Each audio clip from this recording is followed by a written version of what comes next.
brought to you by Rajnigandha.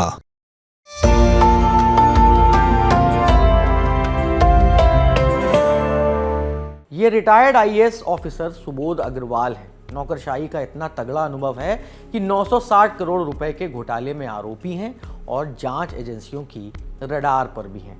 और अब anti corruption bureau ने इनके खिलाफ लुकआउट सर्कुलर जारी करने की मांग की है और इसके लिए एजेंसी ने दिल्ली में इमिग्रेशन ऑफिस को लेटर भी भेजा है। एंटी करप्शन ब्यूरो ये कार्रवाई राजस्थान के जल जीवन मिशन घोटाले में कर रही है। एसीबी के पुलिस सुपरिटेंडेंट पुष्पेंद्र सिंह ने इंडियन एक्सप्रेस को बताया है कि अब ये इमिग्रेशन के हाथ में है कि वो एलओसी कब जारी करेंगे। यहाँ आपको ये बता दें कि लुकआउट सर्कुलर जारी होने के बाद किसी व्यक्ति को देश छोड़ने से रोका जा सकता है। इसके लिए एयरपोर्ट, सी पोर्ट और ज़मीनी बॉर्डर पर अलर्ट भी भेजे जाते हैं। अब बताते हैं कि retired IAS officer Subodh Agrawal जांच एजेंसियों के घेरे में हैं क्यों। राजस्थान कैडर के 1988 बैच के आईएएस अधिकारी सुबोध अग्रवाल राजस्थान सरकार में कई महत्वपूर्ण विभागों और पदों पर रह चुके हैं। वो 31 दिसंबर 2025 के रोज़ रिटायर होने वाले थे, लेकिन राजस्थान सरकार ने उनके रिटायरमेंट से कुछ दिनों पहले ही उनके खिलाफ मुकदमा चलाने की मंजूरी दी थी। क्यों? क्योंकि उन पर आरोप है कि उनके public health and engineering department में एडिशनल चीफ सेक्रेटरी रहने के दौरान ही जल जीवन मिशन में फर्जी टेंडर जारी हुए थे।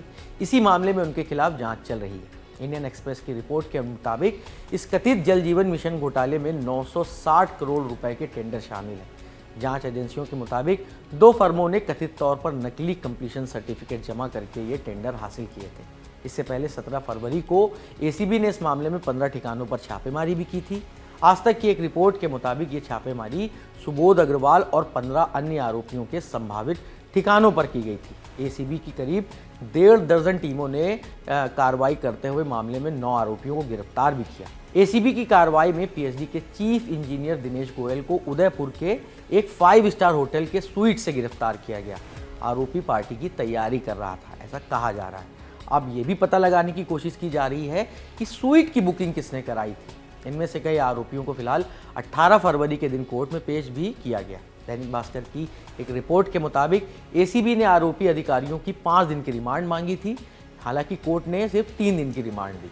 रिपोर्ट ये भी कहती है कि डीआईजी एसीबी रामेश्वर सिंह ने यह बताया है कि एसआईटी घोटाले से जुड़े दस्तावेज, टेंडर में गड़बड़ी और कमीशन को लेकर आरोपियों से आमने सामने बैठाकर पूछताछ कर रही है ताकि घोटाले की जांच आगे बढ़ सके। एसीबी की टीमें उन सभी संदिग्ध ठिकानों को खंगाल रही हैं जिनका संबंध जल जीवन मिशन के टेंडर्स या पेमेंट प्रक्रिया से रहा है। अधिकारियों का मानना है कि इस बड़े सर्च ऑपरेशन के बाद कई चौंकाने वाले तथ्य सामने आ सकते हैं, जिससे घोटाले की पूरी तस्वीर साफ हो जाएगी। इस मामले में अब जो भी अपडेट आएंगे हम आप तक यूं ही पहुंचाते रहेंगे। शुक्रिया। अगर 22 फरवरी को आप लखनऊ में ना यूपी में कहीं भी हैं तो घर पर बैठना बिल्कुल मना है, क्योंकि 22 फरवरी को आपके शहर में होने जा रहा है लल्लन टॉप यूपी अड्डा, जहां आएंगे आपके फेवरेट स्टार्स। बिना लाग लपेट के होंगी बहुत सारी बातें, बटेंगे लल्लन टॉप के गुलाबी तकिए और माहौल होगा फुल्ली चार्ज्ड। अब अगर आपको इवेंट के बाद बढ़िया बढ़िया रील्स देखते हुए यार जाना चाहिए था वाला फोमो नहीं चाहिए,